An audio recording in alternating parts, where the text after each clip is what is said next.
Oh, they're all. Yes, it does. Yes. Oh, UWL again? Very good. That's why people quit. All the people are leaving.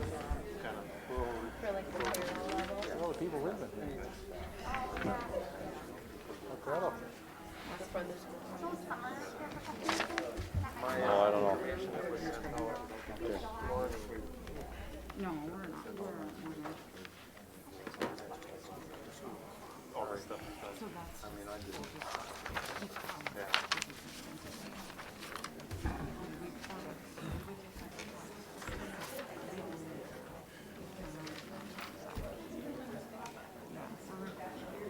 It's just too hard.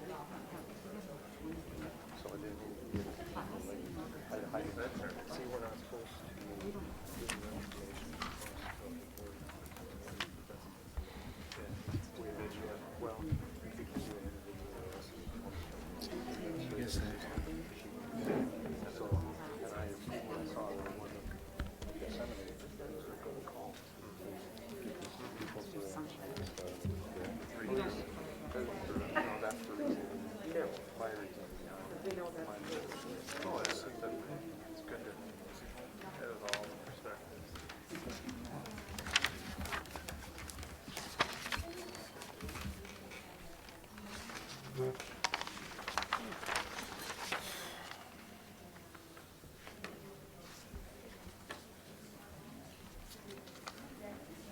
Does the AC not work?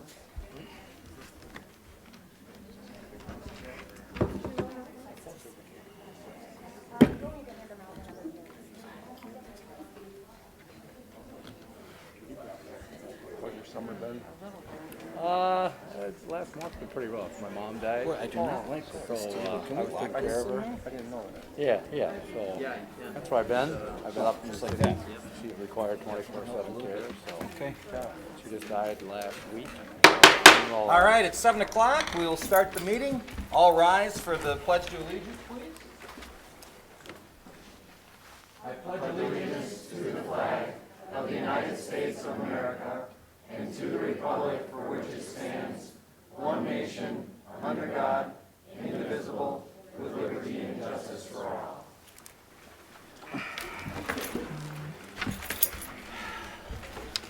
Patty, if you'd be so kind. Shall. Eric. Present. Wade. Here. Kent. Here. Greg. April. Here. Jeff. Yep. And I'm here. All present. All right, all present and accounted for. Announcements, agenda adjustments, approval, and information dissemination. Do you have any? No? Okay, board member reports. Wade. HVED, right now, we are looking at a possibility of a new building in Winona to help meet the needs of the kids in the entire district. It's owned right now by Winona State, and if we get that, it would be something that's rather local. We've been struggling with this to find a good building for a number of years. That's reasonable, and hopefully have a report by next month for the board to see that. Hopefully that building comes to fruition. Eric, I think you were part of that meeting as well. So that's it for now. Patty? First, thank you for everyone's patience with my dad's passing. I appreciate that. I attended an incredible CTE meeting led by Mr. Moulton. It was amazing. It was neat to see the space. It was neat to talk about what's possible. And he's actually getting input from businesses, which I think is critical for that kind of program. So, all good. That's what I got. Awesome. April? Very hard to hear you guys with your mask on, so I don't know if you have a microphone you can speak more into, but we can't I hear don't you. know if There's chairs open here. You might hear a little easier if you're sitting closer. No? Oh, okay, well. April, anything? Nothing to report. I would just like to thank everyone for coming to a school board meeting today. Greg, do you have anything? No reports. Ken? Yeah. The COVID-19 committee met last Thursday. I was the board member appointed to that committee. And all of us had been researching all this information for the past 2 months. Pretty in-depth effort by everybody on the committee. And so then we bring our recommendations to the board tonight. So hats off to everybody on the committee. All right. Mr. Conway? Nope. All right, for me, we had a marketing meeting. There should be something in your mailbox here in the next, hopefully, week to 10 days. And we're sending out a nice marketing piece on the district. Come grow with us. We've got a lot to celebrate, and that's something that, we maybe have not been doing as much of as we should have through the years, is marketing ourselves. So be on the lookout for that. Number two, thank you all for coming tonight. I guess I'll just skip ahead to the community input. So there's a lot of new faces here tonight.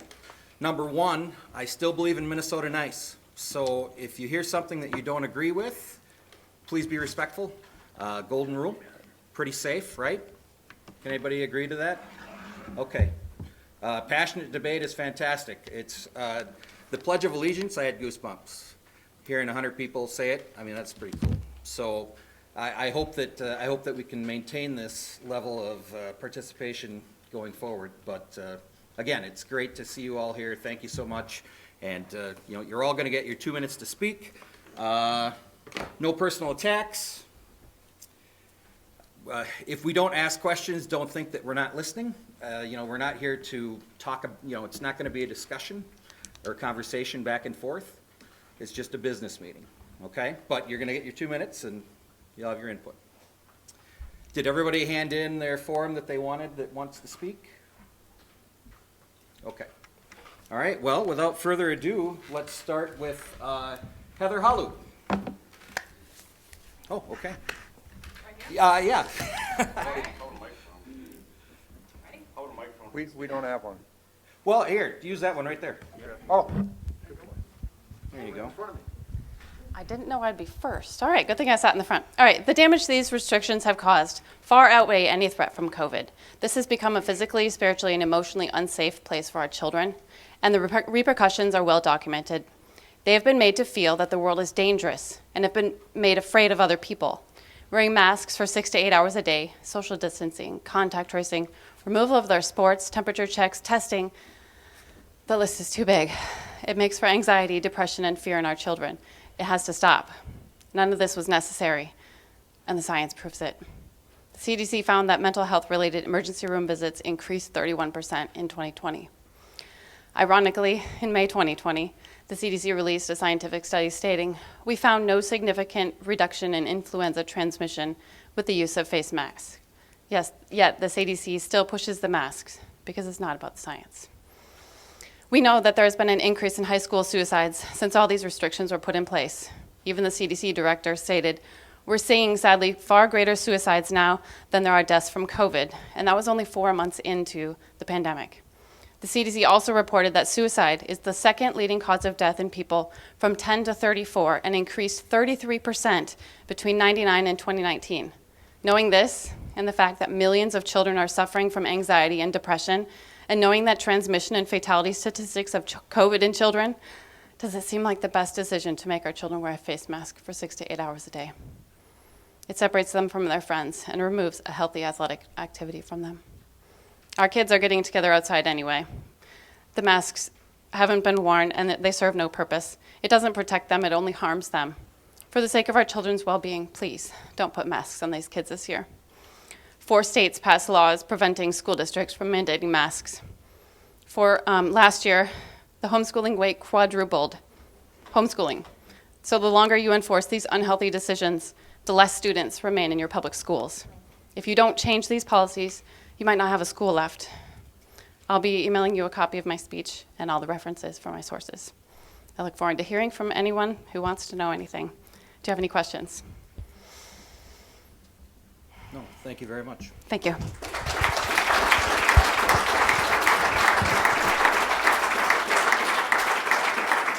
All right, Brandon LaRue.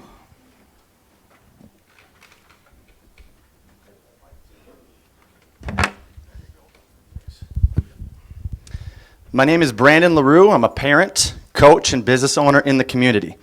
I want to applaud you all for reciting the Pledge of Allegiance at the beginning of this meeting. The word liberty is a key word that I want you guys all to give significant consideration tonight. I'm also here to represent over 150 petitioned parents with roughly 250 kids in the district who want to see no mask mandates and the freedom of choice. As a coach to over 100 local kids, I can tell you that we've been working hard, sweating hard, breathing hard for months indoors and having a great time doing it. I recently also had the privilege of running a youth wrestling camp just down the hallway. And guess what? It was awesome. It was awesome. We've been doing all these things maskless. And to my knowledge, there has been hardly a blip of COVID reported. Additionally, since I began coaching here 2 years ago, I've yet to come into contact with a single youth or adolescent that got even mildly ill, which is consistent with the research on kids and COVID. They rarely get seriously ill, have a 0.001 mortality rate, and in fact have a higher likelihood of dying from flu. I know last year was everyone's first round with dealing with COVID in school, but we failed, round one. Mental health issues skyrocketed amongst youth, and from a health and fitness perspective, I saw too many kids to count that took huge strides backwards, which further concerns me to exacerbating one of the root causes of serious illness with COVID, and that's obesity. This leads me to my last point. It is our hope that we are aiming to build tough, strong, compassionate, healthy, and independent thinking adults, and I fear that we are risking the opposite and building fearful, anxious, group-thinking bubble boys and bubble girls if you choose to mask them again. Give this liberty to the parents and make the right decision for the kids, just like other local schools like Holman, Aquinas, West Salem, Bangor, Spring Grove, Onalaska Luther, Rushford Peterson, and Caledonia. Make the right decision.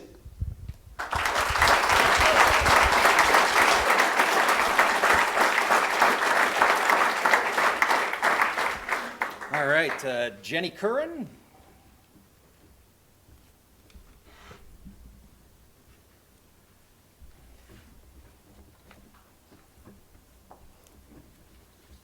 Hello.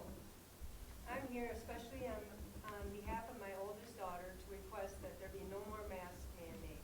I understand that you believe you're doing the right thing by following CDC guidelines, but actually you should be listening to the parents.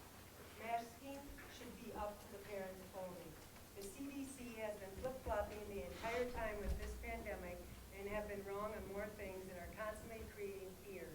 They're not even following their own data and studies that have proven that masks do not work to stop the spread. Now, since the vaccine has been in place and anyone who wants one can get one, there should be no reason why kids should be wearing masks.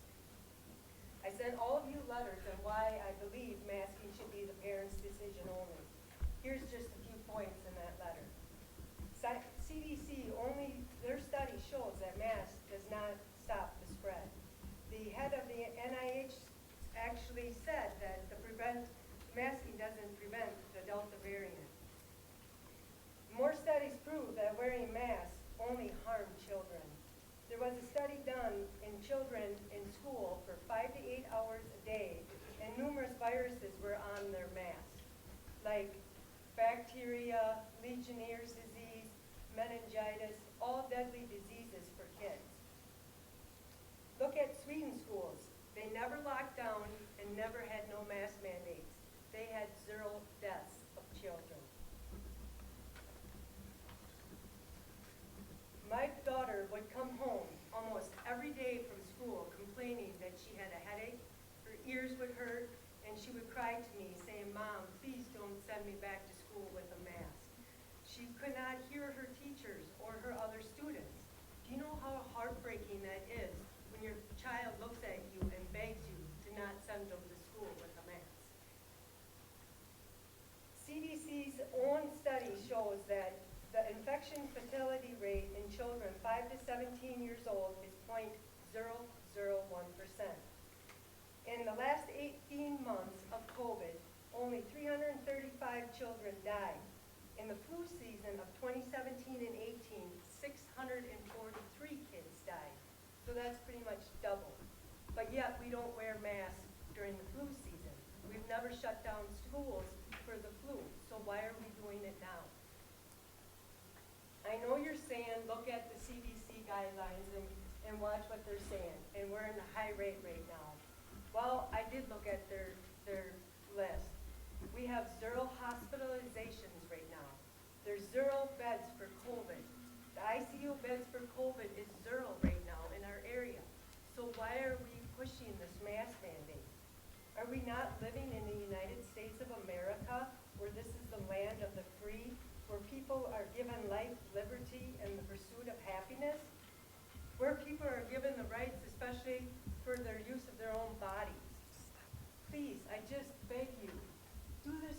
children. Do not put them in masks. Make it the parents' decision.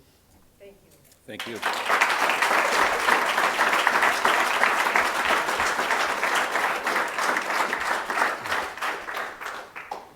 Next up, we have Keith Nedegard.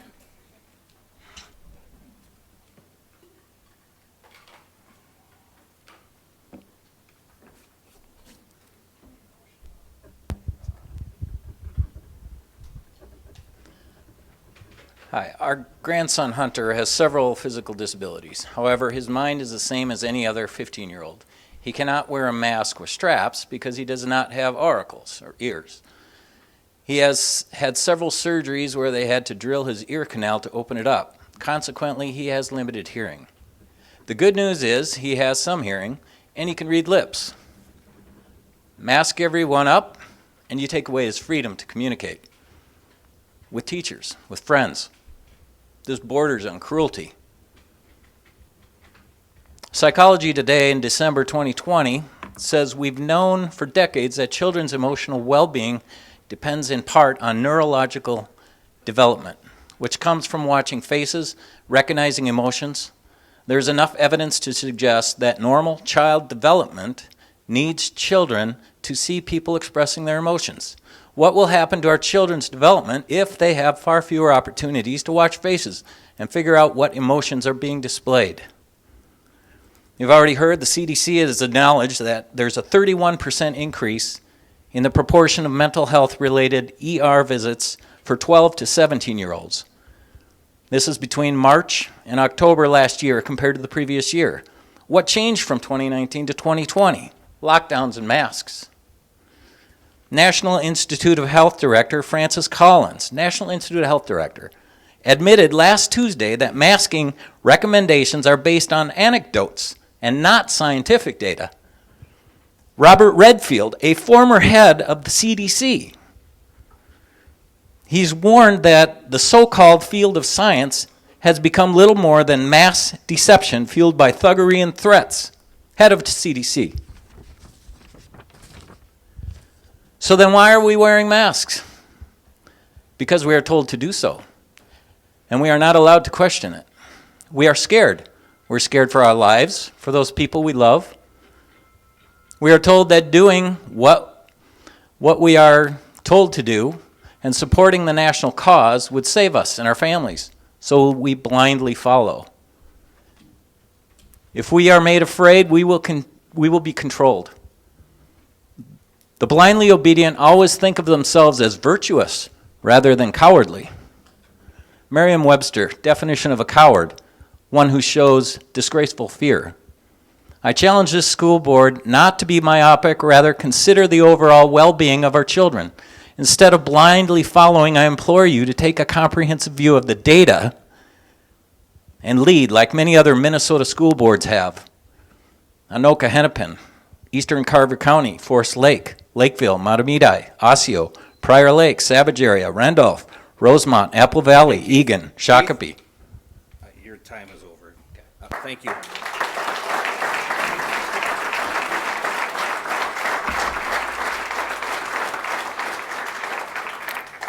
Next up is Marty Holub. Yeah.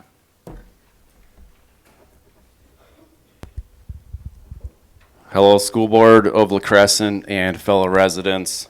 My name is Marty Holub. I was a teacher before moving on to a sales career. I've coached. My wife and I have 4 kids, and I'd like to look at this as with a common sense side of the mask topic in schools.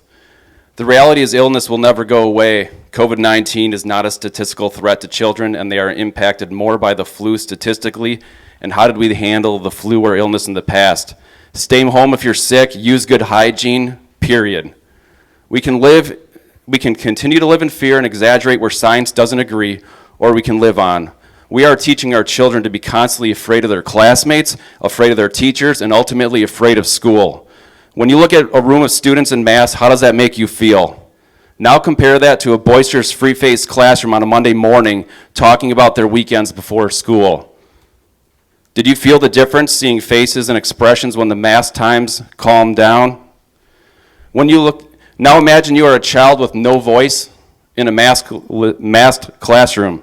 You have to wear a mask or you can't go to school. You're learning to speak and learn words as a student in grades pre-K to 2 or a young grade school student, and you're struggling with reading or dictation, and you can't see how your teacher or classmates say or form words with their mouth. Imagine going through a school day not seeing the smile of a teacher even once for a job well done, or feeling a sterile classroom of faceless classmates in what should be a positively impactful experience. Studies show students learn better when they can use all of their senses: sight, sound, touch, smelling, and not just their own recycled breath all day. This is disgusting. Virtual is not an acceptable educational access for students without a mask.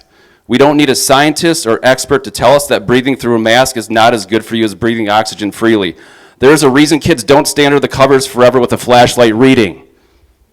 We don't need a scientist or expert to tell us that breathing through a mask is not as good for you as breathing oxygen. There's a reason kids don't stay that way. We don't need an expert to tell us exhaust waste exiting your body and filtering that waste on the inside of a mask that you're breathing through is good for you. Emotional attachment has been broken in our classrooms. When the teacher and students are masked and muzzled, we are emotionally, physically, and educationally damaging our students. Walk into any pre-K, grade school, middle school, or high school classroom that is mask-free and tell me that there isn't important communication and learning that is impacted and enhanced by expression, sight, and sound. Sensory and visual cues are an important part of learning. The psychological trauma in masked classrooms is real. Suicide rates are up. Even if masks were beneficial, I'd argue they aren't. The first time a child touches, sneezes, rubs their mask in face, has the mask done any sort of good at that point? We don't need a scientist to tell us that it's harder to hear teachers and classmates through a mask either. We don't want emotionally and sensory sterile classrooms with students trained to comply or else, or free thinkers excited about education and what we want. Free thinkers that are excited about education and what's possible. Hey, it's Marty. time to unmask our children and you. Marty, your time is up. Thank you. Thank you.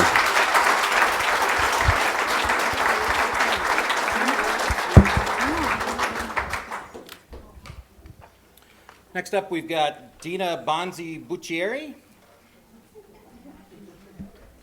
How'd I do on that last name? Pretty good. Okay. My name is Dina Vance Buccieri. Very good though. I'm here as a parent. I'm also here as a teacher. I teach special education through Hiawatha Valley.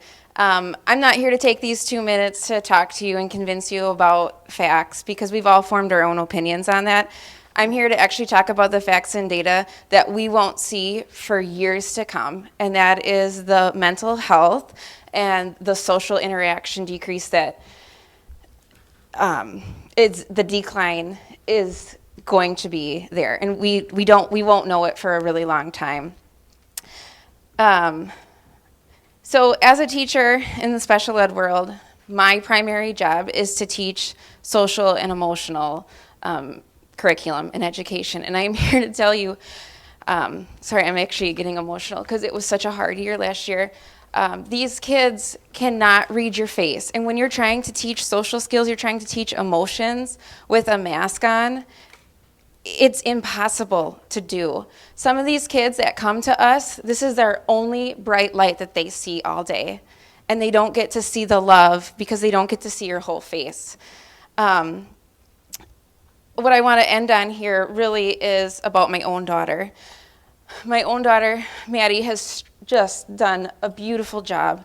She will be going into 4th grade this year. And she's done so well in education her whole life.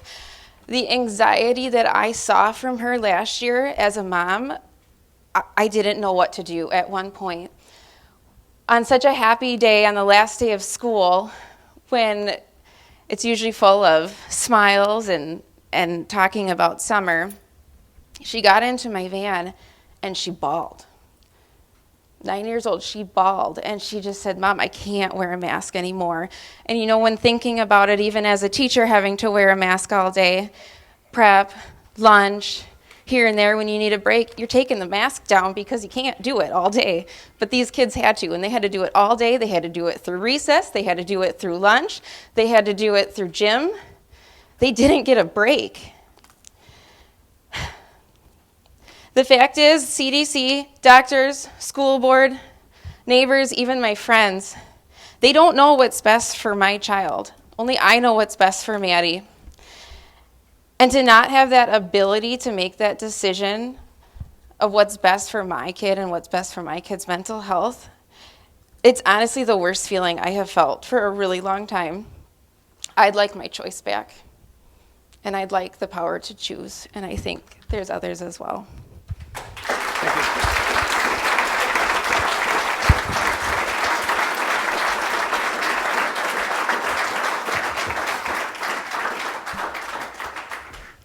Mr. Radecki. Good evening. Hopefully no loudspeaker, and I won't be as eloquent and well-read as the rest of the people here. But first I want to apologize to the young lady in front who seemed to take offense to me asking her to speak louder. That's one of the reasons that we're here. We can't hear. 10% of the population of the United States over 55 have hearing loss. So when we come to a situation like this, we simply can't hear you. It's not being rude to ask you to speak up. We just can't hear you. To Kent, whose son Doug is an amazing doctor, has seen more bad things with COVID, I'm afraid that I'm going to speak against what your position assumably is. That's fine. I don't We're feel friends. that children should wear masks. I want to just mimic that I have 10 grandchildren, and the people that talk about the ability of children to read faces, and I come to this meeting and I can't tell what the people with masks on here as an adult, and I didn't grow up with people wearing masks, are thinking. And it's extremely hard to not have the ability to read people's faces. And now I look at the 3-year-olds, and they've gone through an entire year, the most developmental years that they have, and they can't read people's faces. What are we doing? If you think that you're happy with your children on their iPads constantly, take away more social skills from them and see what our workforce will be in 10 years. It's going to be horrible. I can't hear. I've apologized. I'm sorry that I have to go over my notes. I really think that's it. I want to be quick on that. I also want to ask the school board at some point, totally off the purpose of this meeting, to take a look at the landscaping around the schools. It's horrible. It is. I've called the school and asked them to go over to the elementary school. It looked like we were growing bushes in the curb. They decided to run the lawnmower over it more at 4 inches high. We have a drainage problem in the city. We have bushes out front of this building that are hanging over the sidewalks by 4 feet. If we have money for schools, take care of the ones we got. Thank you very much.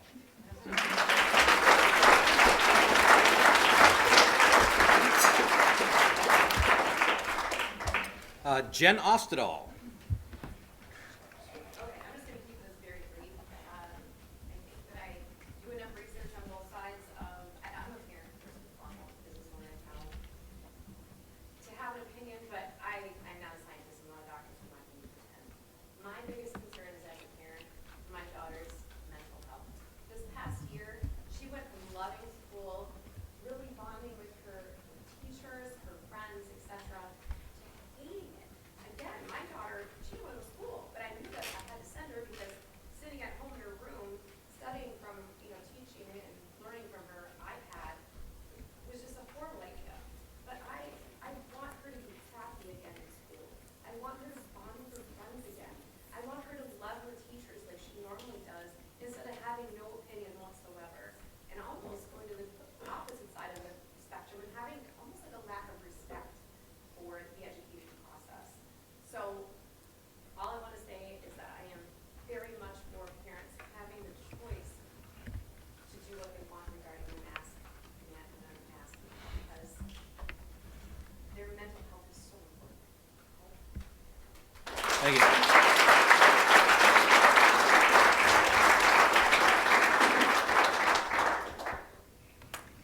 Darcy Cody.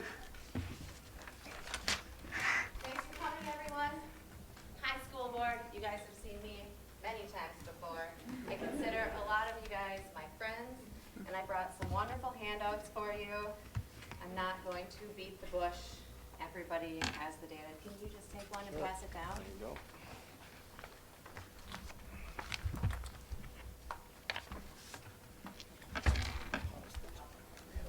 Thank you. That would be great. It's helpful. And then this is just 96 pages all on its own, so go ahead and read that. All of your spare time. I have a list of extremely large capacity events and venues where 3 feet of social distance cannot be achieved. Masks are optional. Additionally, children of all ages are able to attend these. Minnesota State Fair, inside and outside, Ashley for the Arts, biking games at US Bank Stadium, Target Field, Twins games, Minnesota UFC soccer games at the Alliance Field, the Valley Fair, the Mall of America, and the Wisconsin Dells. None of them have been declared super spreaders. The 0.1 for children. I want to mention that more children have died in the state of Minnesota from drowning this summer. You guys took the whole school to the pool. Did you make them wear life jackets? Because their risk of drowning was not that high? Higher than dying of COVID right now. If you want to do something for their health, and I know you do because you want them to wear masks, add better nutrition in our lunchroom. Give them more fresh fruits and vegetables. Change that program. That would be great. Teach them about nutrition. Add more exercise. Some kids only have gym every third day. That's wrong. That's not helping their health. But neither would wearing a mask. Lake City, I sent you guys, a lot of you guys, this information. Lake City has nearly the exact same population as Minnesota. Both of their masks are recommended, but not required. If you are a close contact to a positive case, you can then choose to quarantine for 10 days or wear a mask at school for 10 days. You guys do have a choice. I know you want to tell us that you are forced and you are looking at all of this, but you are the voice of this community and you guys have the choice to make the right choice for our kids. You guys are our friends and I know you want to make that good choice, right? I don't have a ton of other things to say. I can read you official documents. I can read you studies. I have them here, but I don't want to. I want to beg you to make the right choice for our kids. Do something positive for their health. I would love to see those other programs changed. Thank you.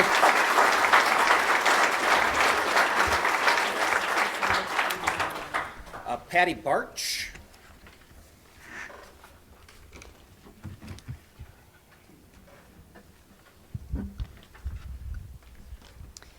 My name is Dr. Patty Barch. I moved to La Crescent 10 years ago after working as an educator and a research scientist in Massachusetts. I have 5 college degrees in a scientific discipline. I minored in education and taught high school for 7 years, where I founded a biotechnology program at a magnet school. I was contracted by the Massachusetts Department of Education to write the biotechnology curriculum and the biotechnology teacher certification test. Prior to that, I spent 8 years working for a global biotechnology company conducting cancer research, where I was also a member of the safety committee. I attended weekly seminars in oncology, immunology, and molecular biology. I presented my data to the American Association for Cancer Research. During my 8 years in biotech, I worked in a level 3 biocontainment facility. I wore scrubs, gown, shoes, hair cover, double gloves, surgical mask. These rooms were under positive pressure with HEPA-filtered air and airlocks to get in and out. In order to wear a surgical mask, we needed to complete an OSHA form every year. And based on the answer to those questions, we had to meet with the safety officer and perhaps have a physical exam to get approval to wear that mask in a high-pressure room. I am trained in aseptic technique, and this is really important, and I'll say more about that in a moment. I worked with immunocompromised mice, and all of these precautions in the level 3 biocontainment are for bacteria, not viruses. Bacteria are much larger than viruses. You can see bacteria with a microscope. You need an electron microscope to see a virus. Level 4 biocontainment is for viruses, and it includes a hazmat type suit with an independent air supply. Expecting cloth masks to block viral transmission is not based in science. Cloth masks, coming back to aseptic technique. These fabrics have not been evaluated by OSHA for safety or efficacy. And most important, the students have not been trained in the proper usage of masks and mask hygiene. And therefore, they actually create an increased risk of spreading disease through contamination. They adjust their mask, contaminate their hands, and then touch surfaces. And then other students touch surfaces and then touch their mask or their eyes or open their water bottle. There is simply no benefit and ample detriment to mask wearing in a school setting, and it is clear that improper mask usage increases contamination and the spread of disease. If you look at the graphs of infection rates from last year, just a few weeks after the mask mandates hit, the cases went through the roof. That's all. Thank you. Thank you, Sarah.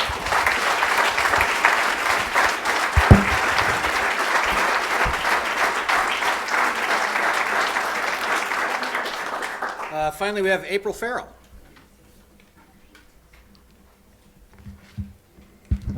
Well, I guess it wouldn't be a good discussion if you didn't have the flip side, so I'll be the bad guy.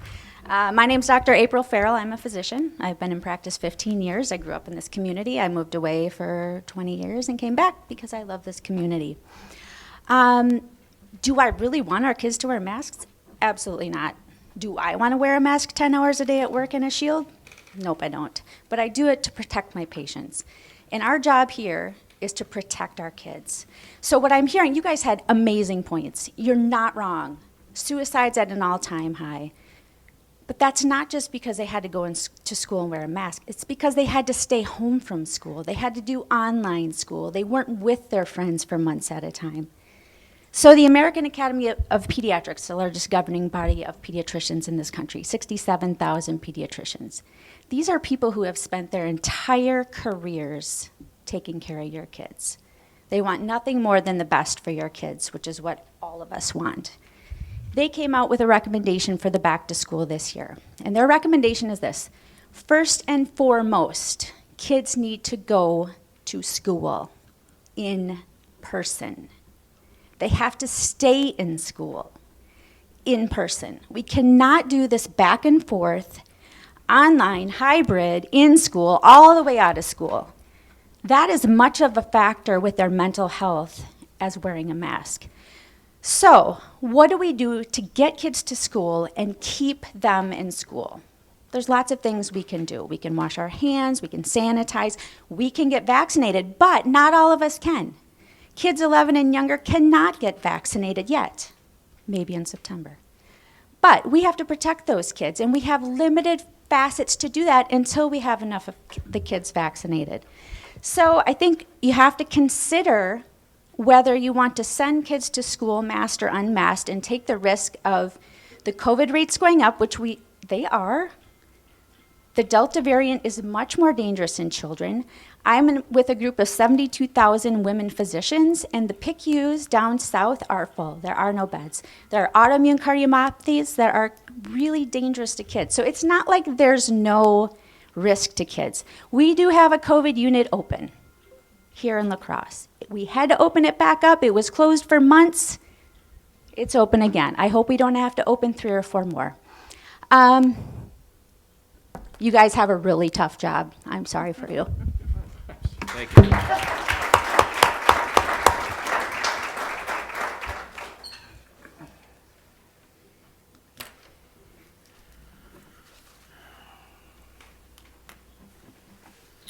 Okay, moving on to item 7, consent agenda. Move to approve. We have a move to approve. Do we have a second? Second. We have a second. Is there any discussion? I have a quick question on it. Is that usual to see that many resignations during this time of year? I can speak to that. The paraprofessionals, that's not that unusual. You know, typically in August, many of them decide if they are going to, you know, return, and so that's not unusual. Sometimes the coaching turnover, you know, if they're not involved in a fall sport, you know, we do see that. You'll notice on there that our industrial arts teacher, I just want to say I really want to thank Nigel. He came to us late last year. Teaching was not his trade, but he had a tremendous amount of knowledge in the fields that he did teach. But we lost him to the private sector, and you know, he just had his heart in that. So we're going to miss him, but we've got a plan moving forward on that. Thanks. Yep.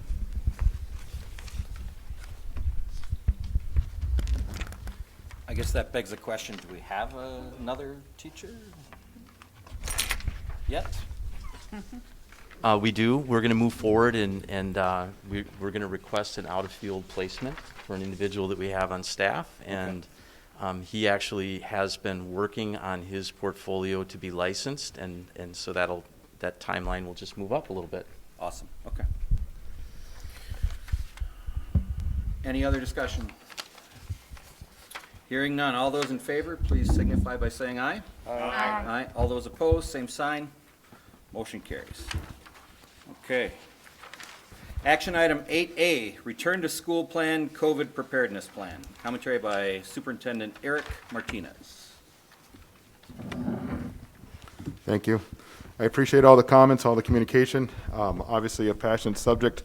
I want to start off by stating our first priority was making sure that our students are back in school and they're in-person learning. There are a lot of things that were said tonight that make a lot of sense, but our committee's first priority was to make sure that our kids are here with us learning in person. Secondly, we wanted to keep all our kids, all our students safe, all our staff safe. Dr. Summerfield has discussed the best practices that we went over. All of us did our own research. We have information from the CDC, the Minnesota Department of Health, our own committee members' research, and information from the Mayo Clinic's Health System webinar, which was titled COVID-19 and the Delta Variant, What You Need to Know, presented by Dr. Sean Dowdy, Dr. Paul Mueller, and Dr. Raj Paraj. And I'm sorry if I didn't state his name right. The committee made changes to our preparedness plan that coincides with the health and safety measure resolution that we presented tonight, which is the COVID preparedness plan. Also reflects our recommendation that La Crescent Hoka Public Schools require masks in our buildings in order to ensure that our students can be here, in-person learning, ensure that our students and staff are safe, and by following these masking guidelines, we can ensure that our students are not only safe, but can safely distance within 3 feet of each other, making learning a lot easier, and they will not be considered close contacts while in person learning indoors if they're properly wearing masks, and even though they're 3 feet away from each other. Very frankly, what that means is that also leads to them not having to quarantine for the 10 days if they're properly masked within each other. So those are the comments I had regarding the COVID preparedness plan. I'll make a motion that we pass the COVID-19 preparedness plan. We have a motion. Do we have a second? I'll second. We have a motion and a second. Is there any discussion? Ken? Yeah, I'd like to speak to it. Good evening. Thank you all very much for coming. For those of you who do not know me, my name is Kent Summerfield. I've been on our school board in this district consecutively for the last 19 years. Our youngest graduated 16 years ago. I have continued to serve on the school board for all these years out of a deep sense of gratitude and appreciation for all this district has done for our own children and for the children of our neighbors and friends. About 2 months ago, I was appointed by the school board to be the board representative on the COVID-19 committee for our district. Since that time, my fellow committee members and I have diligently and objectively researched everything we could find on this subject in hopes of helping our school board to make the best decision regarding our COVID-19 response for our students in this coming school year. With that being said, I would like to verbalize some of my findings that I reported to the committee. My fellow committee members will also share their insight. Some of our committee's findings and some of my personal thoughts on this would include the following. First of all, it is absolutely essential that our children be in school, if at all possible, in person. Secondly, we need to do everything we possibly can to ensure the safety and well-being of every single student. Third, at our disposal to keep our children and staff safe are 2 strong weapons to fight this pandemic. The first of which is vaccination. Unfortunately, we currently do not know for sure about the safety and efficacy that vaccines will have upon young people. Studies are still going on and likely will not be complete until early winter or perhaps even into the next year. So it is highly unlikely that a vaccine will be available for all of our children until the end of the next school year. Fourthly, our second weapon against this virus is universal masking. It has been shown that if everyone masks, both people who are unvaccinated and vaccinated it is likely just as effective as a vaccine. This is why our committee is calling for universal masking of everyone on an indoor school property at all times for this upcoming entire school year until a vaccine is safe for our children. This is a no-brainer. Indoors. This is our best guarantee to keep our children safe and in school. Fifthly, it is absolutely unconscionable to put any child at risk of coming down with this terrible disease when it is preventable by simply having everyone masked full-time indoors while on school grounds. This is the single best, don't interrupt. This is the single best thing we can do to ensure that potential tragedy would not happen. I am sure no one wants to see a child in a critical care unit on a ventilator or even worse, unnecessarily die from this.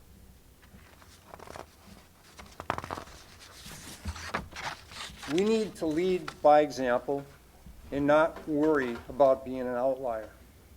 With universal masking, we really do not have to worry about the prevalence of COVID in the surrounding areas.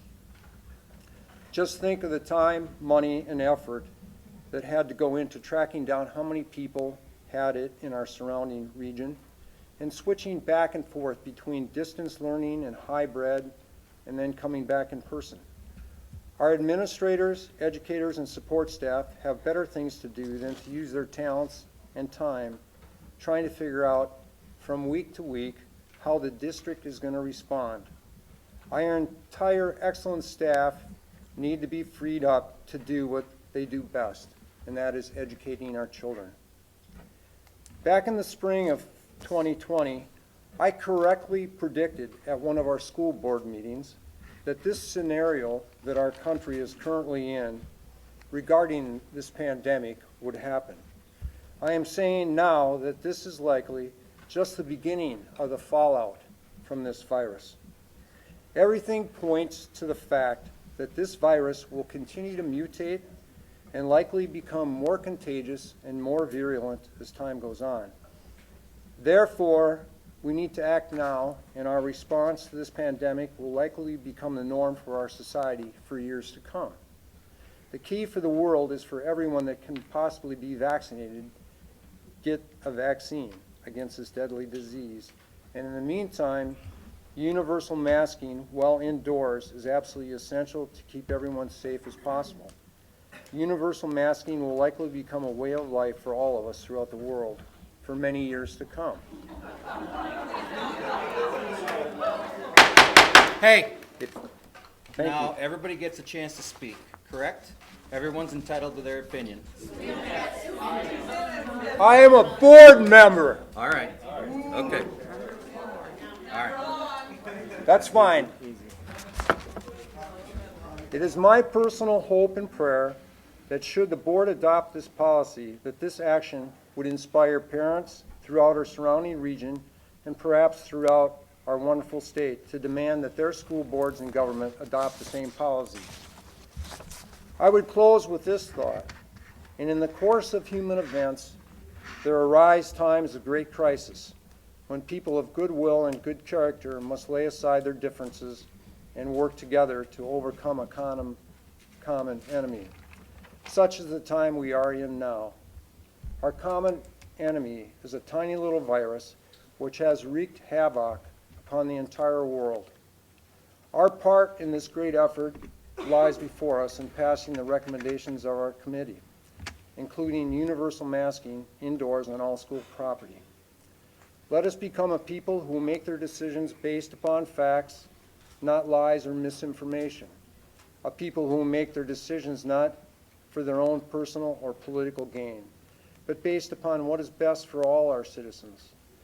So let us earnestly strive to help one another to make the world a better place for everybody. Thank you. Further discussion? April.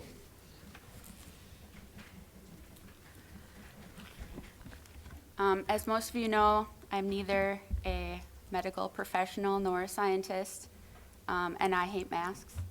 I don't disagree with much of what was said today. However, my concern is ending up with hundreds of kids out on quarantine again. One positive student will start the contact tracing and quarantine requirements all over again. If we end up with hundreds of students out on quarantine, it could result in distance learning and canceled games. That's what I want to prevent. I support having healthy kids in school every day, playing sports, marching in parades, and developing social skills with their friends. However, the new CDC quarantine requirements give us two options to make sure we can keep students in school and off of quarantine. One is vaccination, which I believe should be a personal health decision. The other way to avoid quarantine is universal masking. My 11-year-old son is obviously not vaccinated yet. You'll see him at Quick Trip without a mask on. If he has a mask on in school, and the student who sits next to him tests positive, but has been wearing a mask, then my son does not have to miss school to quarantine. But under the current guidelines, if that positive student is not wearing a mask, even if my son has a mask on, my son will miss at least a week of school, and so will all the other students who sat near the positive unmasked student. It will be the exact same situation we were faced with last year, but now we have one way at least to proactively mitigate that risk. Because of our low vaccination rates here, having everyone inside the buildings wear a mask is the key to keeping large numbers of exposed students from having to quarantine again.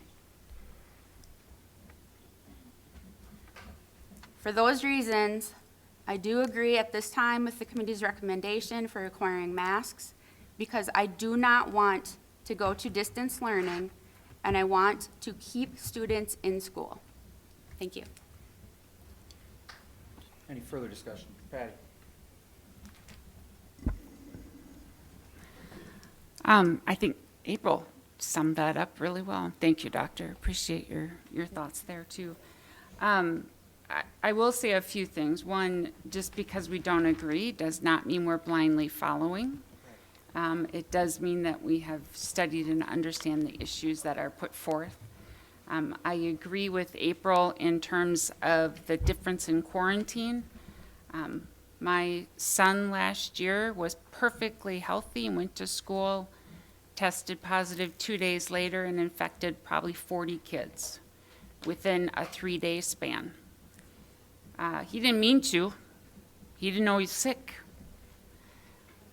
And I think that's what we're fighting here, right? And it's great to say bring them all in school, but if we don't mask, we're going to have to quarantine.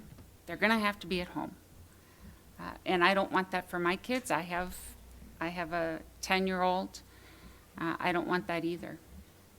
So while the choice isn't easy, this isn't a pleasure ride. And I encourage anyone to run for school board who believes that they would make a different decision. I go for it.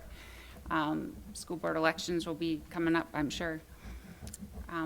But my vote will be to continue masking for the present and future. Thanks. Hold that thought. Any further discussion? Yes.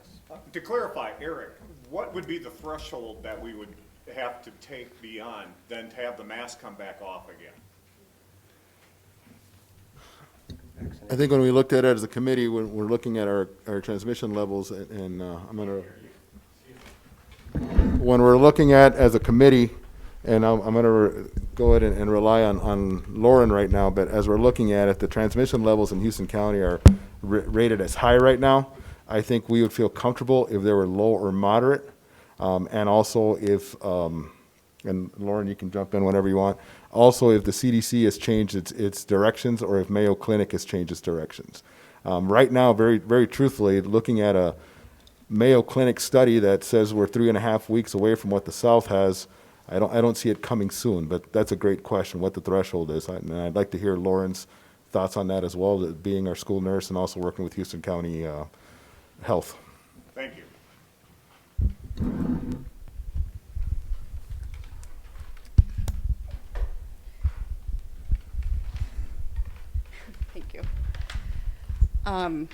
Yes, Eric, I would agree with everything you're saying. I think it's not unreasonable to do this based on what our rate looks like. You know, what's going on in our community in La Crosse County, what's going on in our hospitals, and then also looking at our vaccination levels in the county.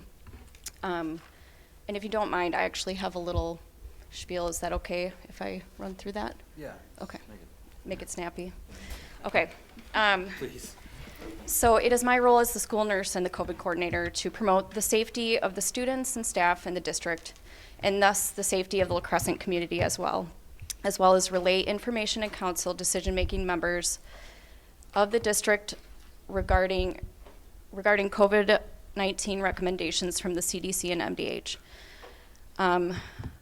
I will say that I do not agree with MDH and CDC with their contact tracing and who is identified as a close contact. I don't agree that they're using that, I feel like, as a way to get us to mask up. I think there's a lot of misinformation out there from the CDC and MDH. But as of late, I've been doing more research, and I have a professional and personal obligation. So I realize there's a lot of varying information regarding this topic. So I'm going to summarize some of my research that I've looked at. So first, there was a webinar from Mayo today where Dr. Gregory Poland states that no one mitigation strategy is sufficient in quieting COVID. We must use a multi-layered approach, which means masking, vaccination, hand washing, social distancing. No masks they're not perfect. Nobody's saying that. Research does show that it helps.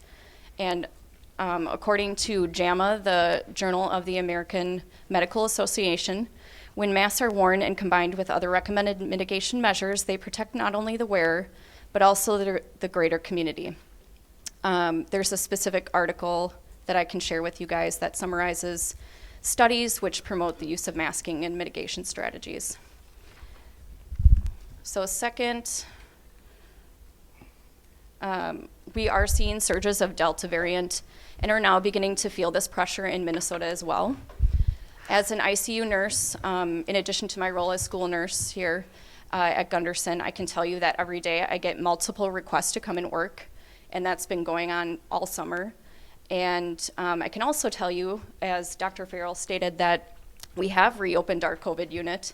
It is almost full, and there are patients in the ICU with COVID.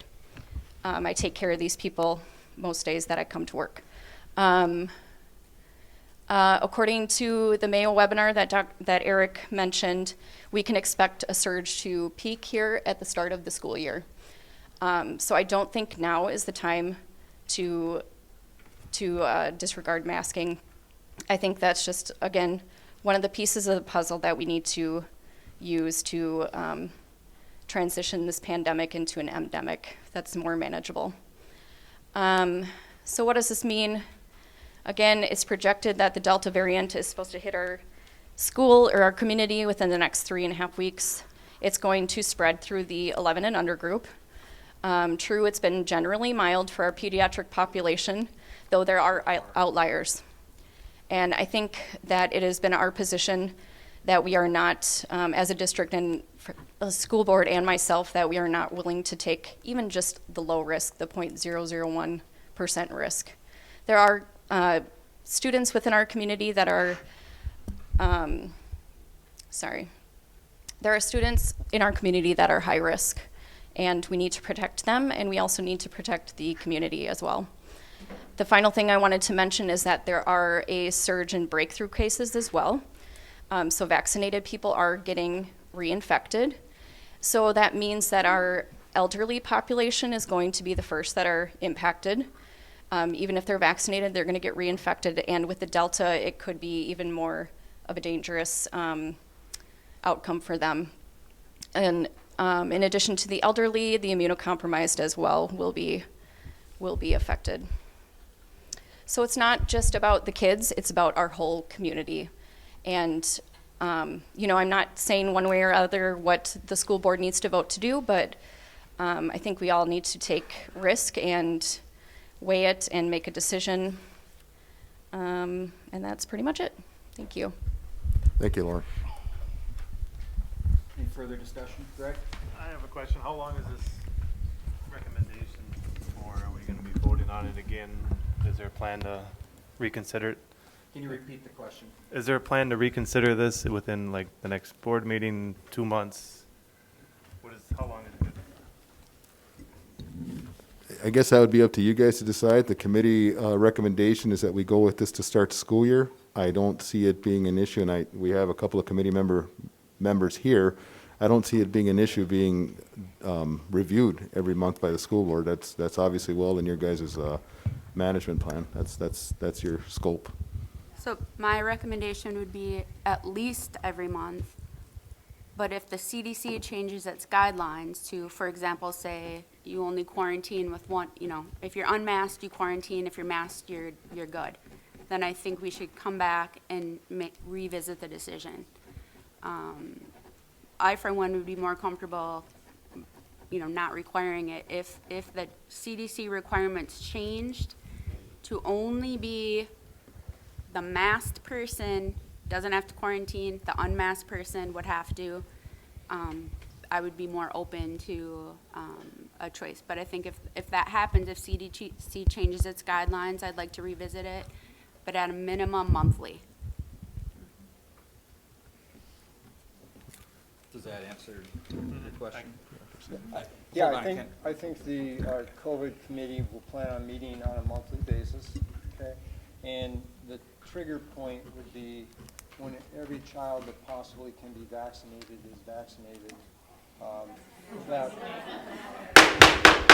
Please. Well, I just say it, you don't have to do it. You might not agree with it, but that's just, we're trying to look out for the safety of everybody, so. Thank you. Jeff? Yeah, I recognize some of the faces in here. Is that Martell back there? Holy shit, John. What are you doing here? That's nice. All right. I'll tell you what, it's great seeing all you guys, and you guys understand what shared sacrifice is and looking out for one another. And I think that's partly what this is. I understand pandemics are awful. We're in the middle of a pretty awful thing here. And we have to do what we can for one another so we can keep our kids in school. That's the number one thing, is it not? Is that what we're all here for? We want to keep the kids in school. So what is, I hear the hardships. There's hardships everywhere. But what is the solution? I haven't heard anybody say, here's what we should be doing. We can't just ignore it and have it go away. They tried to ignore it in the South, and look what's going on down there. The schools are closing. It's rampant. Pardon? Why do vaccinated kids have to? Sure. I'll answer Because they that. can carry it.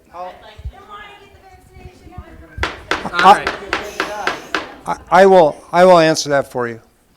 And the reason is that if you have a vaccinated person and a non-vaccinated person come in contact with the Delta variant, the viral load is the same for both people, and therefore you have a chance of being able to spread it to another person, even if you're vaccinated. That's why. No. It's not made up. We will have a recess if we cannot gain order. Can I ask a question? Are you mandated by the state to follow CDC's guidelines? No. No. So you can make the decision. Right. I heard all of you say the CDC recommends this, the CDC recommends this, the CDC recommends this. Because we're not doctors. At the end of the day, you have the choice, right? Correct. Okay. Just want to make sure. Can I ask, under the guidance of medical guidance, you don't have the authority without a governor's order, am I correct? Without a governor's order, you need to have medical advice either on staff or somehow given the school district advice, am I correct? I have a question. Sure. I'm sure that's right. I guess I'm done. Definitive metric that gives you the green light to say everything's okay to go. What is your metric? And I'd like to have that in writing, please, from the whole group. Thank you. And you won't beat me on that. Yep.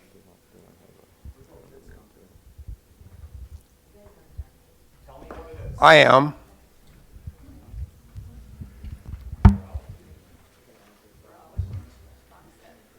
Is there any further discussion?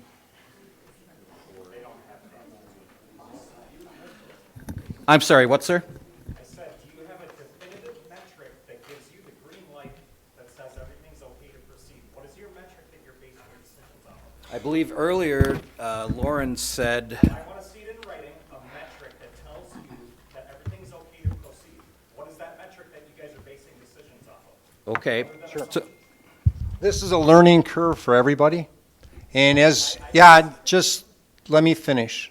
Okay, just like last year, okay, it was a learning experience for everybody as far as how to deal with this.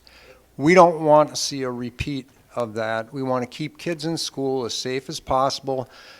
To have one child being put on a ventilator would be tragic indeed. Okay? So, yeah. Look, I don't even have a horse in the race, okay?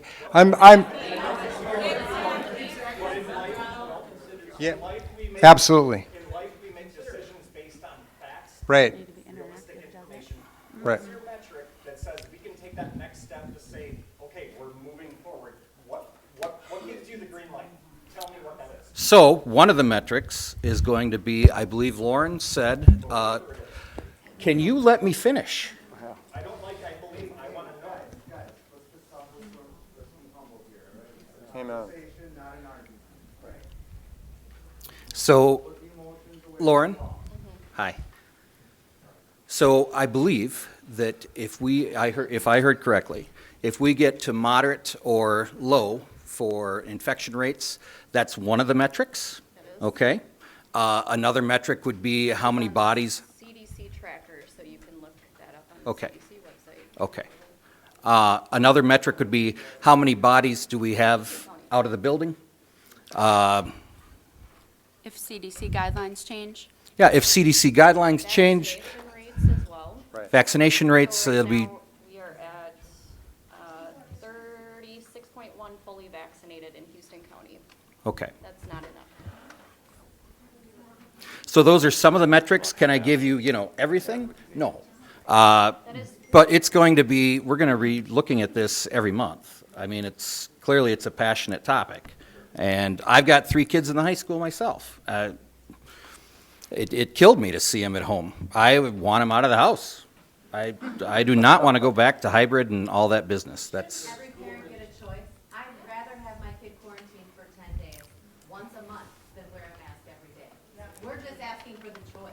I understand. Right, but Darcy, it's not just about your kid, because if there's 100 kids out on quarantine again, like what happened last year.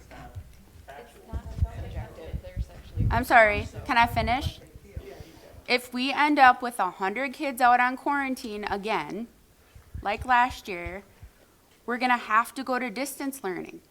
So it's not, if it was just about you getting to decide what happens to your kid, Last year, everybody. but it's not about that. 40 kids, everyone with masks.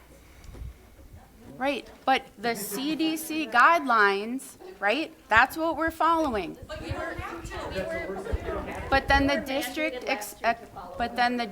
accepts the liability if someone were to get sick and we weren't following okay, I'll stop talking and let you.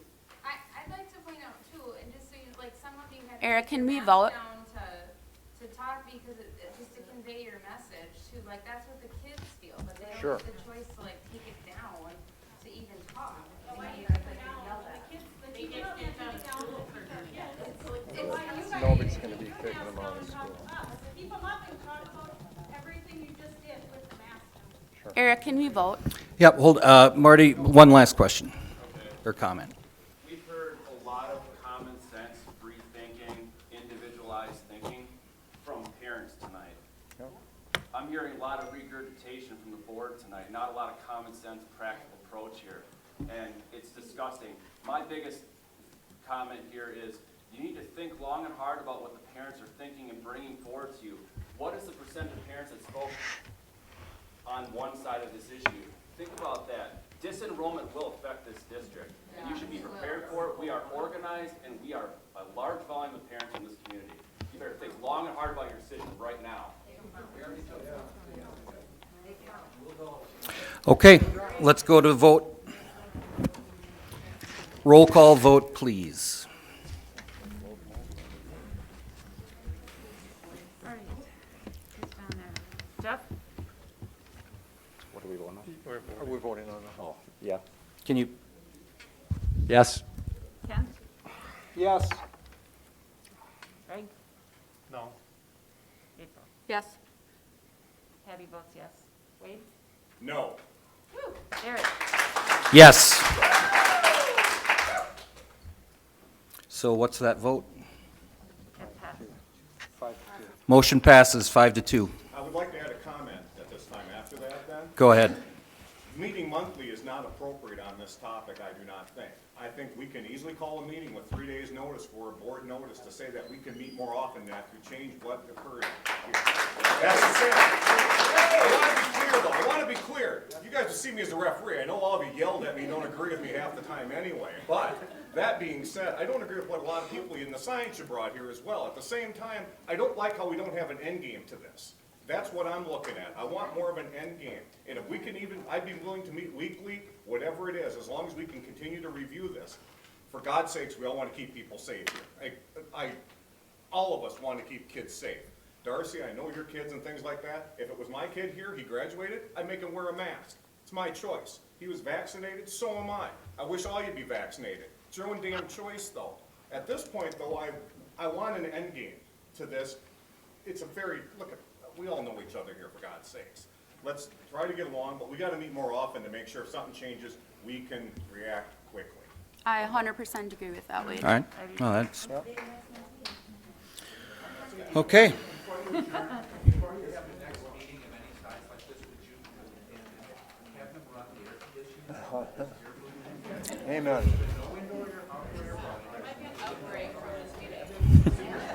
Okay. All right, moving on to action item 8B as in Brian.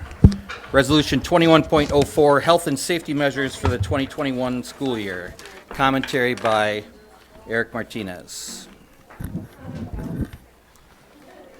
So this is right alongside the last action. Under the advice of MSBA, I propose the following resolution to put in policy for the fall of the school year 2021-2022. My recommendation that all staff, students, and visitors within our buildings wear masks, and this would just be to make it policy. Do we have a first or a motion? Didn't we just vote on this? No, this is the second part. This is the second part. Yeah. Specific, as far as a mask. This is the resolution making it policy.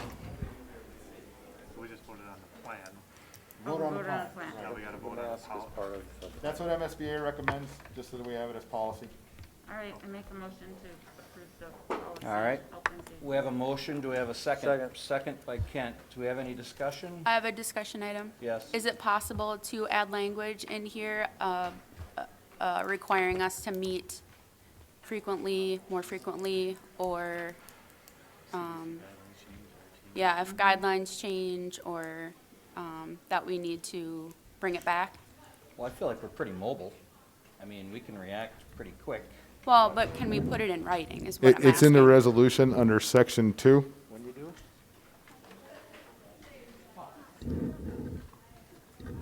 April, would you like a standing agenda, or a standing meeting that we'd be meeting on? Is that, so it would be as regularly scheduled? Honestly, what I'm getting at is, as soon as we can possibly change, I would like the option to change.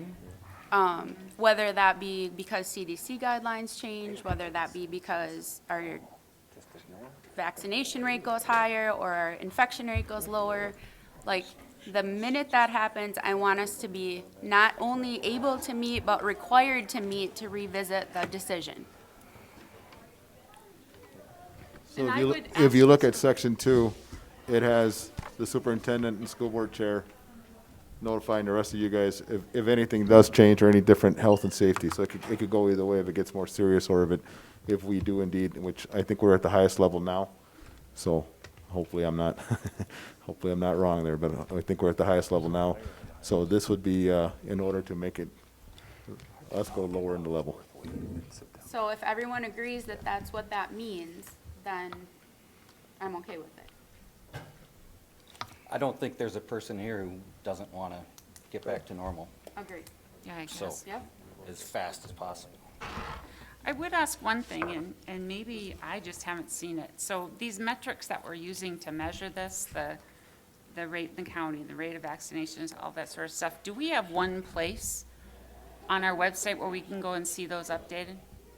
Because so for example, at Western, we have a COVID screen, and you go and you see the vaccination rates, you see the number of positive cases, you see how many people are quarantined, you see all of those metrics for what we're doing and what's going on. And I haven't seen that for La Crescent. I'm wondering if that's possible.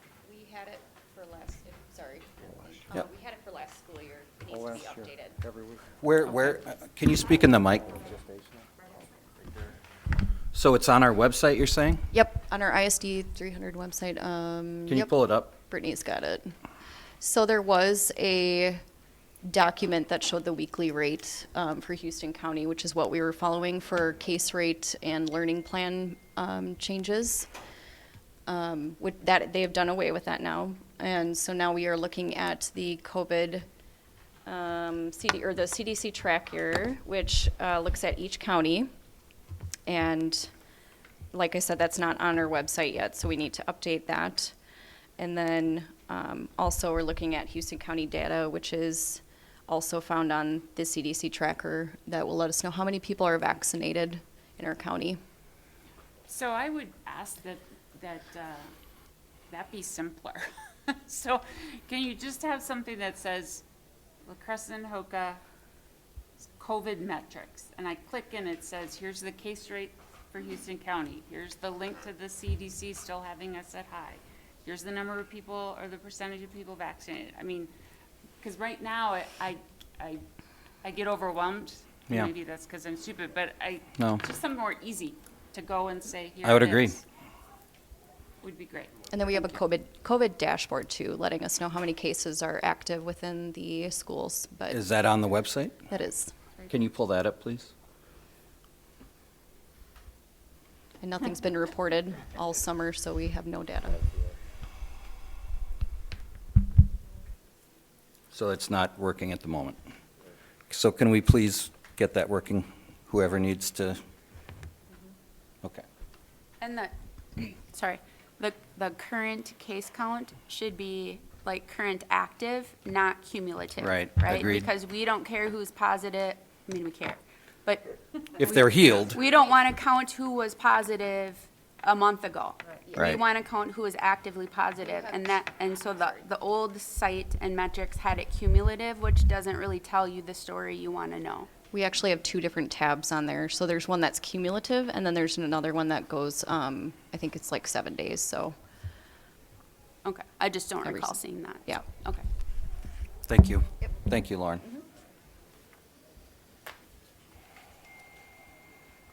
Any further discussion? Hearing none, all those in favor, please respond by saying aye. Aye. Aye. All those opposed, same sign. Motion carries 7-0. Action item 8C is in Caesar. Proposed policy revisions. The following policies reflect revisions recommended by the Minnesota School Board Association and/or Policy Committee, including those requiring the annual review by the school board. All are recommended for first reading approval by the Policy Committee. 503, student attendance. So this is something that we talked about last month. Can you touch on the high points? Not on this, but in our handbook, this is what would be adopted. Okay. Placed in there. Okay. But I can say that, the handbook has gone through revisions, and I know the policy committee met, and I think all edits are complete in there. And you're right, Eric, one of the things that we addressed in there was changes in how we record and report absences. And you did strike through the outpass requirements? Okay. So now it reads the same for both outpasses and then also parent calls. Thank you. Perfect. Any further discussion on that? I had one comment on the policy as well. I pointed it out to Brittany earlier, but I'll point it out in here. So in the policy section B, See, this is actually what I do for a living, so this is my jam.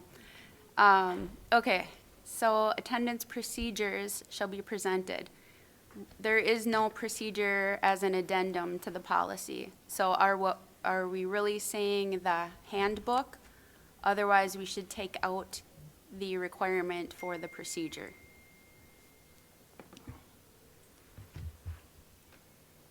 Somebody finally read it.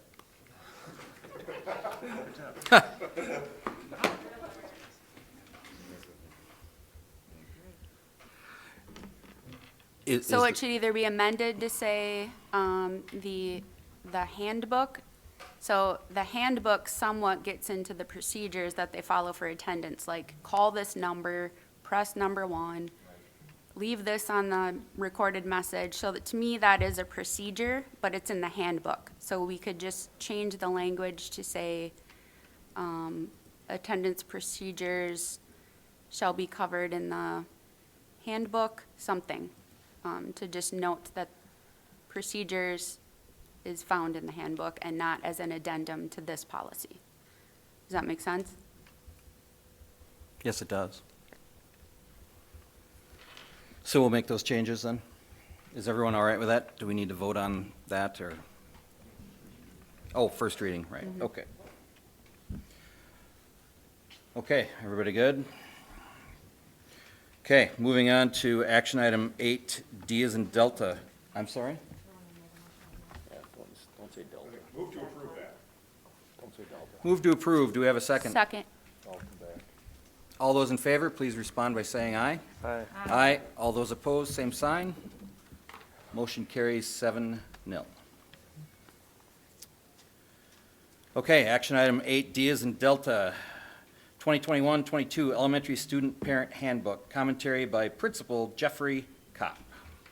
With the revisions that we made to align with district policy and had some good discussions in subcommittee, so appreciate that input, and we made the change. There's still some things that the drop-off lane is gonna change. Some of these things are gonna change, so that's why some of the areas are in flux, but we brought alignment to some important sections about attendance and procedure. I move to approve. Second. Dang it. We have a motion and a second. Do we have any discussion?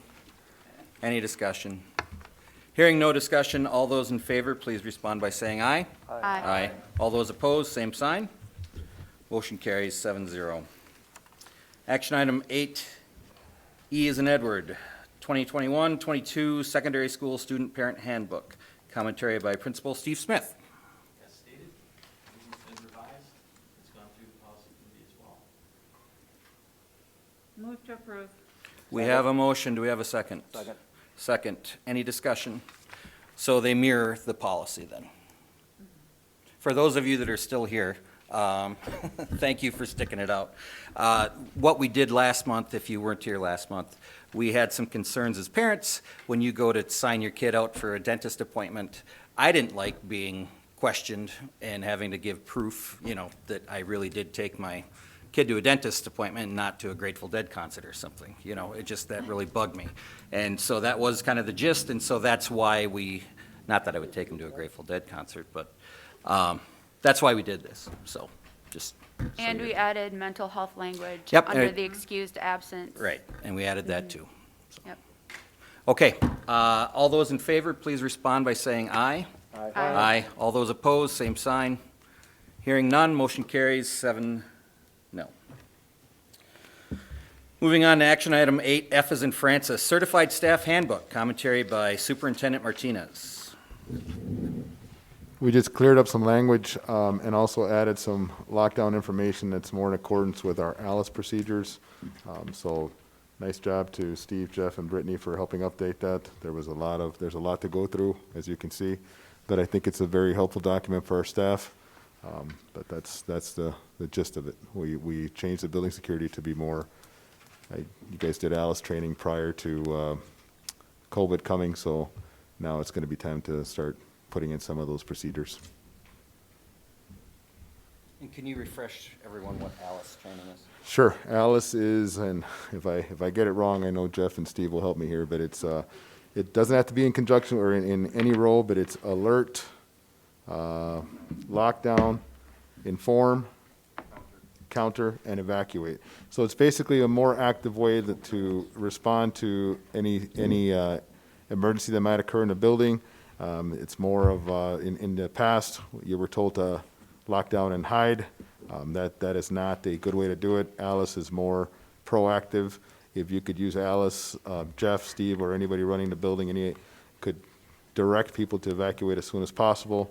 And your lockdown measures and your countermeasures. Lockdown is more of a secure lockdown. You're using whatever you can to lock your doors down, and counter is actually countering any threat you might have.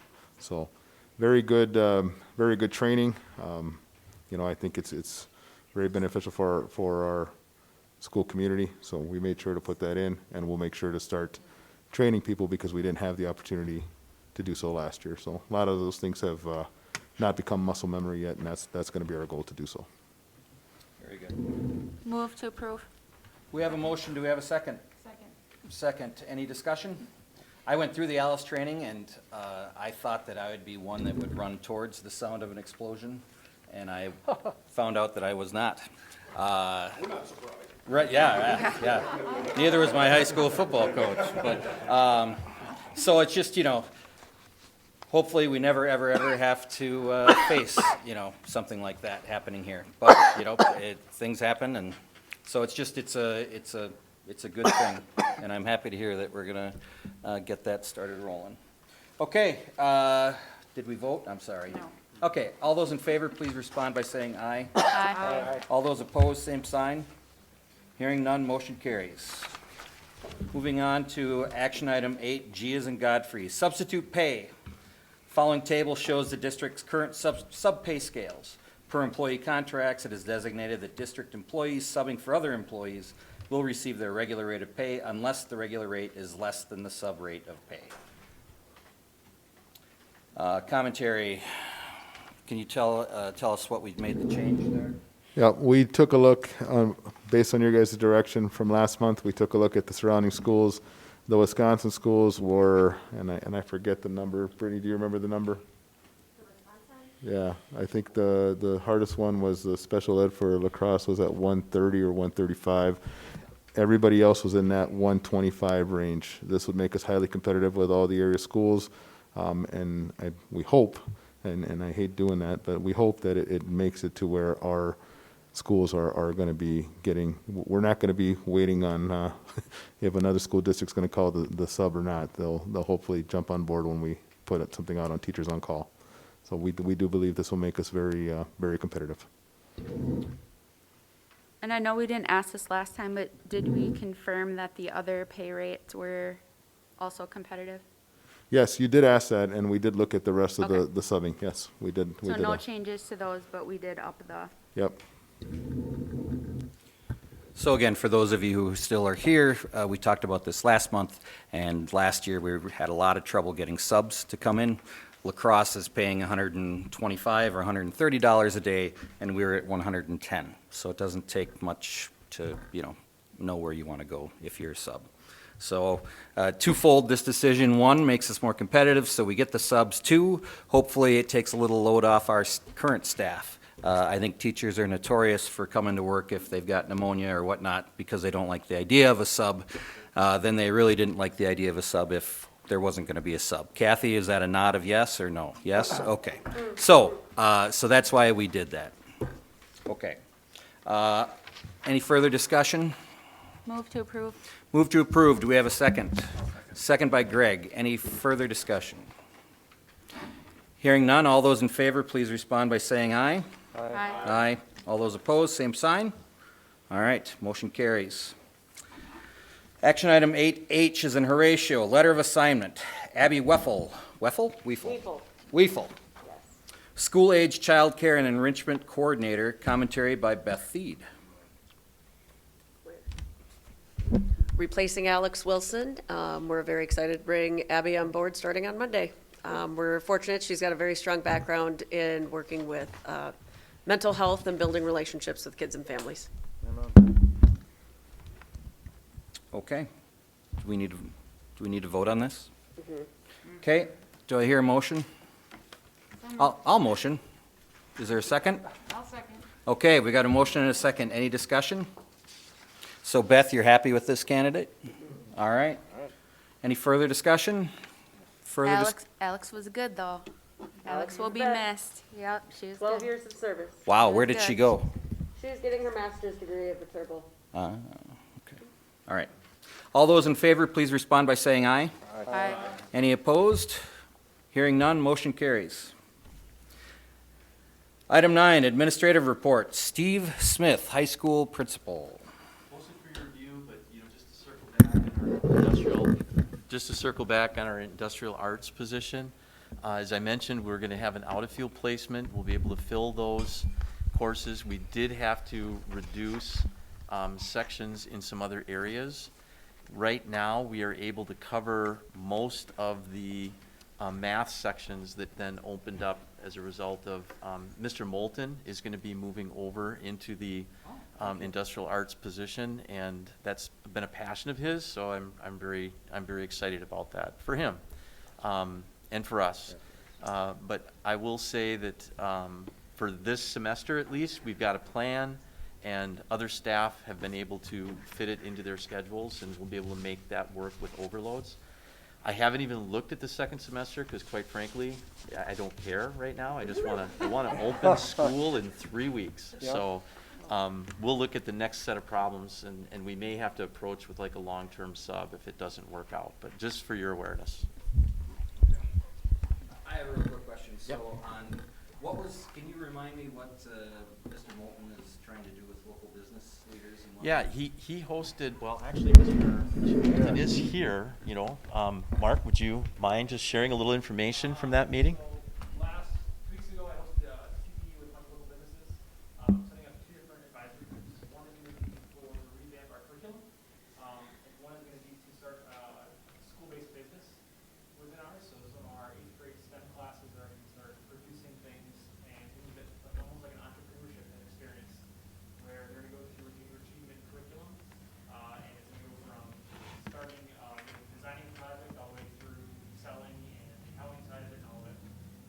So we have right now I've also got grants out from a couple of places to help update with that, and working with a lot of local companies to try and get a program where I feel it should be. Patty, were you trying to dovetail into that as well with Western as far as, Yeah. HVAC and Yeah, so technical trade skills? Yeah, so I actually, I'll put this down. So, yeah, he did a great job hosting the meeting. So I was there as Western and then also being a school board person. And then I have the individual that runs the Upper Mississippi Manufacturing Alliance actually reports to me. So I had a number of different ties, but I'm happy to get other business people there too, if we need some more. But it's a great opportunity for La Crescent. I honestly believe that. So, and his passion is awesome. So it's Well, good and to we see. happen to have an HVAC guy in the audience. How easy is it, John, for you to get HVAC guys? We're probably 90% plumbing. I will tell you that it is an apprenticeship. We're currently running 3 apprentices. We'll be starting a 4th. They go to school. We have Western as a 5 apprenticeship. We pay, let's say on average for a journeyman plumber $35 an hour plus benefits and we pay. Oof. It's difficult. I would say that we went through, I'm overspeaking, that in 2008 we had a recession, and if you just take the attrition of any trade, that people that did not go into the trades over the 8 years or whatever that period of time was, we lost a significant portion of the workforce. Schools were not at the time addressing it through again, in essence, just with nothing going on. So the people that we kids have no idea which end of the screwdriver we use. Yes. Real problem. Yeah. Mm-hmm. I don't either. So, you know, it's gonna get better, but right now, it's really difficult to get anybody to come off of. I don't wanna get into the politics of the money you stay home. Well, John, I'd like you to meet Mark, our new industrial tech teacher. Mark, that's John. You guys should have a combo. Probably lunch with Dean, if Dean was at your meeting. Yeah, Dean was at my meeting,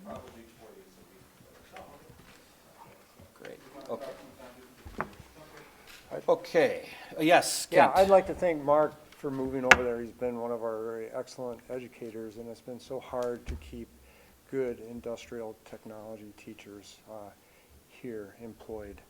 They can oftentimes make a lot more out in the private workforce, and that goes for all of our professional So staff. you're gonna be leaving soon, is that it? we- You're gonna be leaving soon then? No, all right. No. One of the reasons why I think this is, I'm kind of sick of the revolving door as well. Yeah. I already talked to Steve, Yeah. we looked at, I'm about 75% of the way through certification anyways. Yeah. I had already started it at the beginning of last year, so my goal was eventually to move to this position anyways. So really, it just happened sooner than I wanted, or I was expecting it to, not wanting to. I'm actually really excited about it. But it's sooner than I thought was gonna happen. So this wasn't like a short term, like, oh my God, I'm jumping in.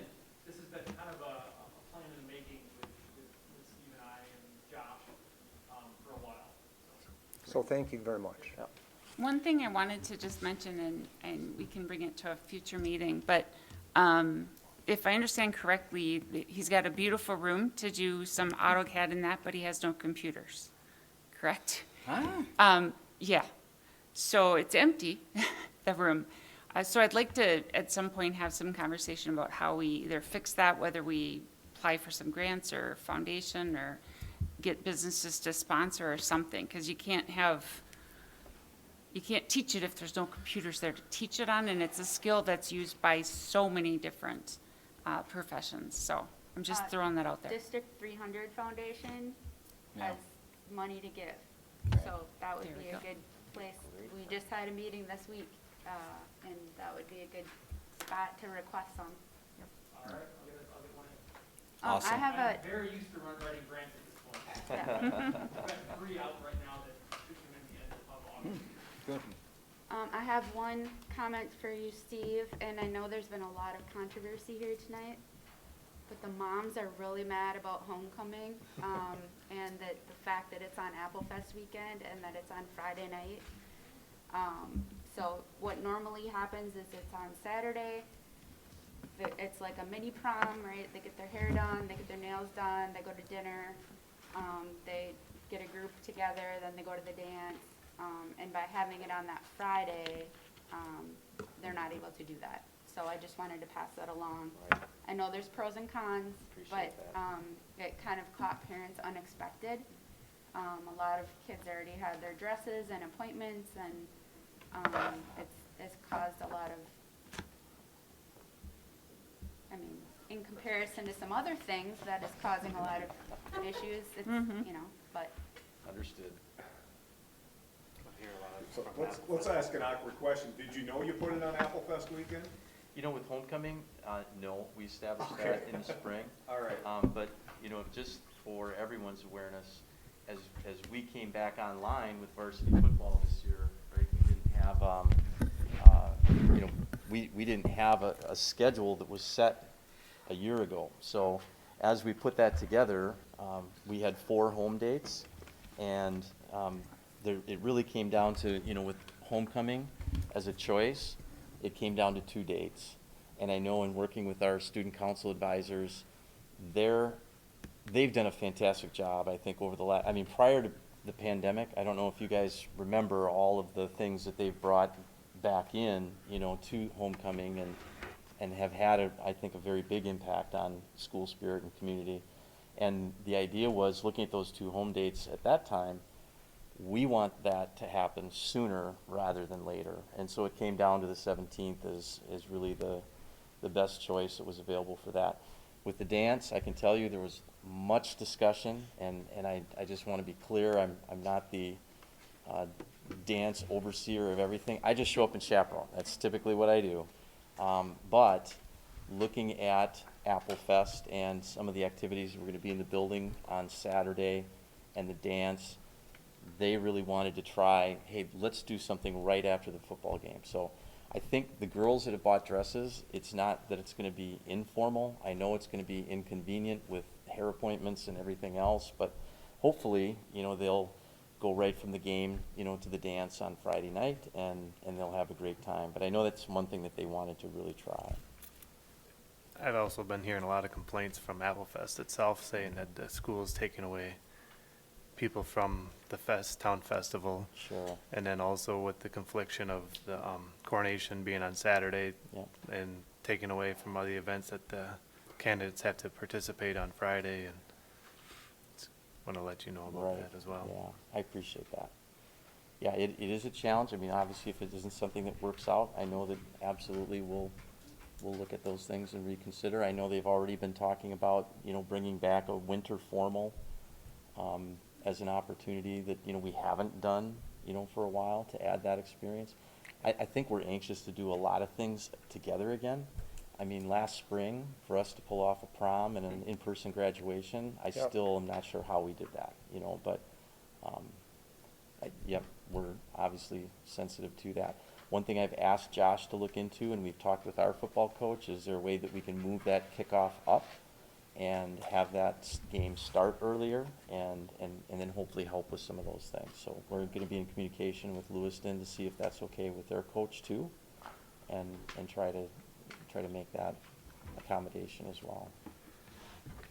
All right, staff report, Mr. Malakote, he's not here. I'm sure it's posted for our review. Yep. Okay. Is there anything crazy in there we need to know about, or?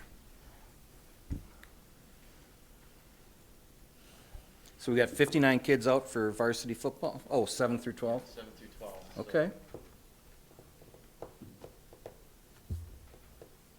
I don't even want to ask, but are they requiring masks for volleyball? That'd be an MSHL question. Normally, Josh. And that hasn't come out, but I think with the action that we took today, and the ADs have been talking about that, and there's much discussion. I can say that, but, with our policy currently, if we had visitors coming to an indoor sport, they would be required to wear masks as we would as well. As far as the athletes go, that part I'm not 100% certain on.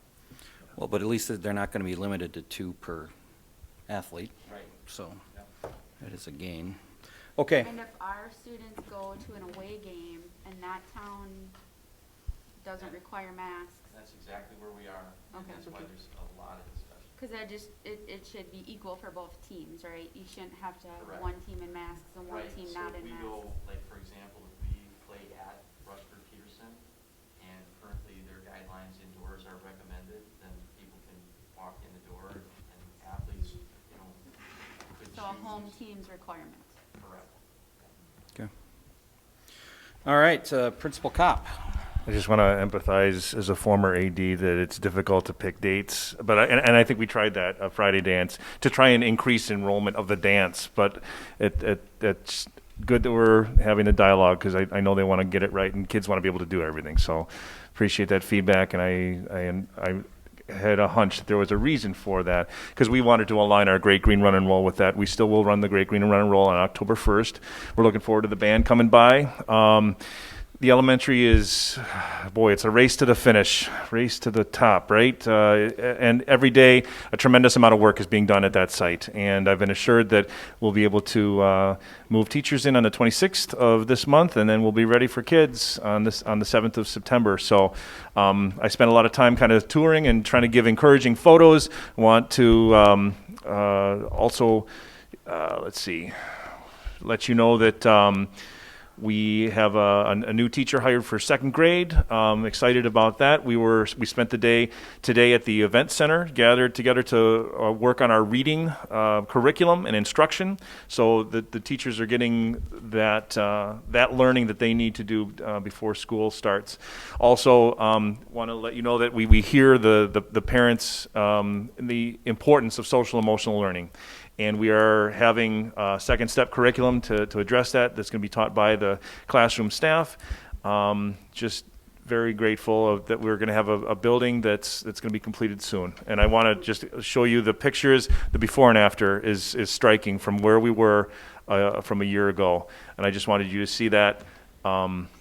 That it's really incredible to see that take shape, and I appreciate the Board of Education making that happen and all the community support that made that happen. It's going to be a comfortable, safe place for our kids to learn, And the So- bus drop-off will be ready by then?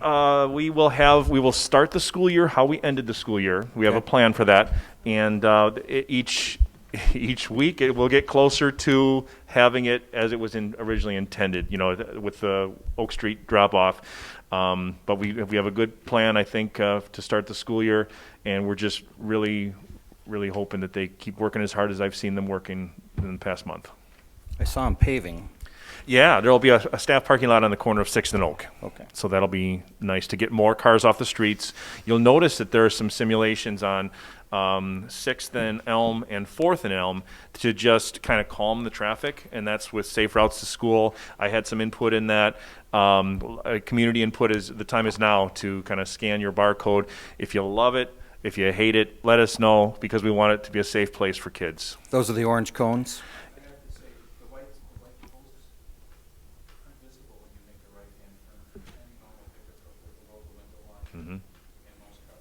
Yeah, that's the feedback that we're looking for, and I think it's a simulation to just get feedback and ultimately kind of try and calm the traffic pattern, because there are kids that cross Elm, and we do have a crossing guard on South 3rd, but it's just something that we are wanting to continue to make safer. So it's a partnership between Safe Routes to School, school administrators, City of La Crescent, who else? Active Living, the bike to school folks. So, yeah, a lot of input in that. So Have you looked at more crossing guards in the olden days?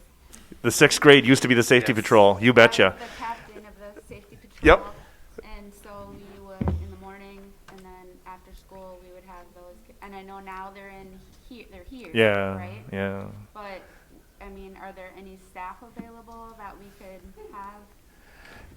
I know the answer to that. We've got them placed on the Before. playground and everywhere else. So yeah, safety is important. So and the most important is South 3rd, and so we have somebody there, kind of between Crucifixion and the elementary. So yeah, it's something that's on my mind, and we put people where we think that they're going to be most impactful for kids' safety. Yep. And I had one other question. We heard a lot about in the elementary and the kids seeing, right, Mhm. the teachers. Have we at all looked at the masks that are clear? Oh, yeah, face shields.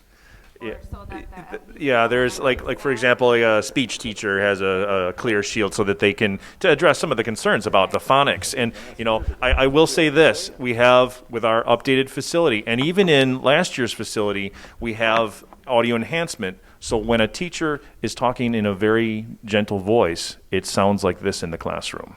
So I want you to know that we have the technology to help with the amplification. Of course, phonics, it's so crucial. There's different ways that the teachers are able to deliver that instruction. We've got the plexiglass shields like we did from last year. It's not ideal, but I just want you to know that I agree with you that we need to have kids in the building. Okay. So thank you for the. All right. Community Ed Report, Beth Theed. It's the race to the finish. That semi-truck outside is here to pack up preschool and kids company. Thank you to the secondary for being gracious hosts as we've been here. Again, just hoping and praying we get moved in on time. That's really what's top of our mind right now. We still have quite a bit of hiring to do. Need a lot of kids company staff coming up this year. A lot of ours are student teaching this semester. So we're saying goodbye to a lot of them here at the end of summer. Yeah, the rest is posted for your review. Okay. Finally, superintendent report. I did. You can push the other one up, that's fine. A little busy. District's been a busy place, wrapping up kids' company this Friday. Construction teachers starting to come back. Construction updates, like Jeff and Beth said, it's a race to the finish. If you've gotten a chance to look at what's being done, they are actually moving very quickly. Obviously not not as quick as we want them to, and that's unfortunate because I think they are moving. If you've looked, I think we've gone to the elementary once every 2 weeks, and it's amazing. I think we go there. I think I go there once a week or so, and I'm just always amazed. And it seems to me, no matter what day I'm walking by there, there's always somebody working in there. So that's good to see. Recognitions, I do have a couple here. Lancer Manufacturing, thanking Mr. Moulton and Mr. Ellis for having a great meeting. I also wanted to thank the COVID committee. That was incredibly, a lot of research being done. And then the custodial crew for all the work they're doing. I don't know if you guys have noticed, but this summer has been heck on our mowing. I think every time you turn around, those poor guys are mowing, and they've kept up. So, nice job, Patrick and crew. So we'll keep working. Looking forward, like Steve said, want the kids back, want them here. That's what we're all about. And as long as we are moving at the rate we are, we will be having our kids will be in safe buildings, and they'll be in in-person learning, and that's the most important part. So I thank all of you for all the work you did tonight, and I thank our staff as well. So lots of great things still happening. Oh, I did not mention, however, I did send out a recognition via the Thrill Share about how great it was. I did the meet and greet activity on August 10th. So that was fantastic. So thank you to everybody who was involved in that. And it was a pleasure to see the entire committee. Even in situations like tonight, it's good to have communication. It's good to have community members here expressing their ideas. And we're all about kids. All of us are. So I do recognize that. So thank you, everybody. All right. To adjourn. Yes, Ken. Yeah, I would like to just say something for people's perspective. I think Jeff is the only one here present who was here 18 years ago. And at that, at a school board meeting. Because we were using a band meeting at that time. I don't know if you were at the meeting, sorry. Probably not. No. But that, just for people's understanding and perspective, that was the last time we had any size audience at all to a board meeting. And at that time, we were looking at we were having to make drastic cuts. It was getting on the board right away. It was a baptism of fire. We had to cut and cut and cut classes. And one of the few things that as a board we had the opportunity to do was to cut funding for transportation, because that was, there's so many restrictions with the money that we can get and what we can do with it. And so we were looking at moving the pickup spot from a mile to make it either 1.5 miles to 2 miles out. And you should have heard people screaming at us. They were telling us that these children's blood was going to be upon our heads if a kid got killed walking across the street instead of being able to bus. So, unfortunately, this is the position that we have to make difficult choices, and it's the reason I wrote out what I said is because it's very easy for people to get emotional and say unkind things instead of being considerate and trying to understand somebody else's perspective.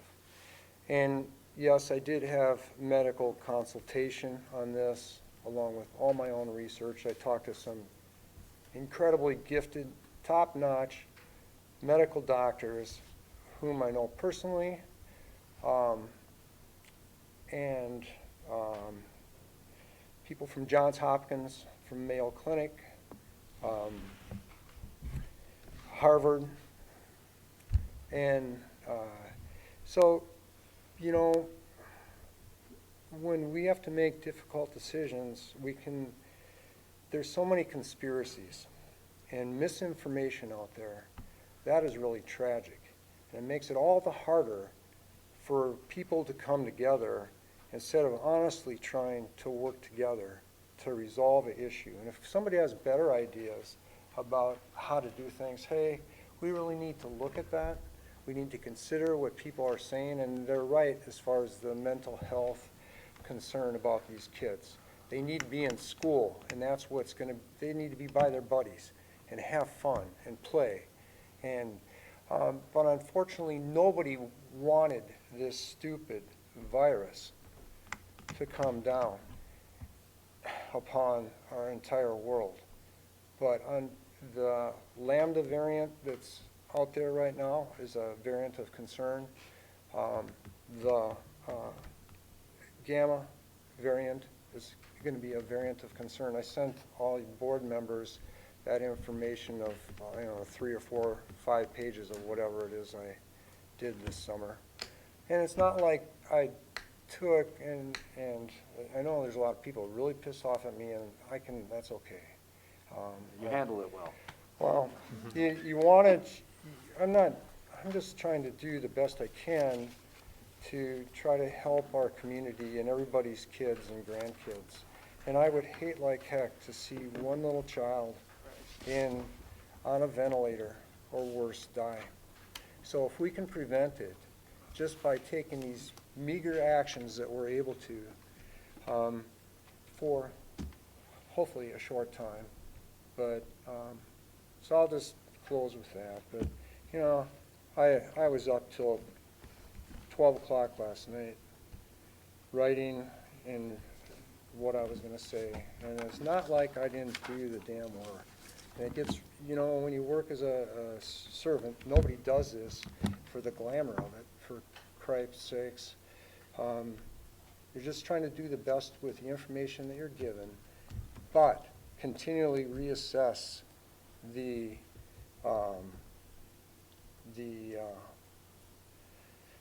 information as it comes along, and I think that's the job of the committee. And hopefully we'll get community members involved in the committee that want to come and be respectful and not just demand because they're emotional or because they have some information.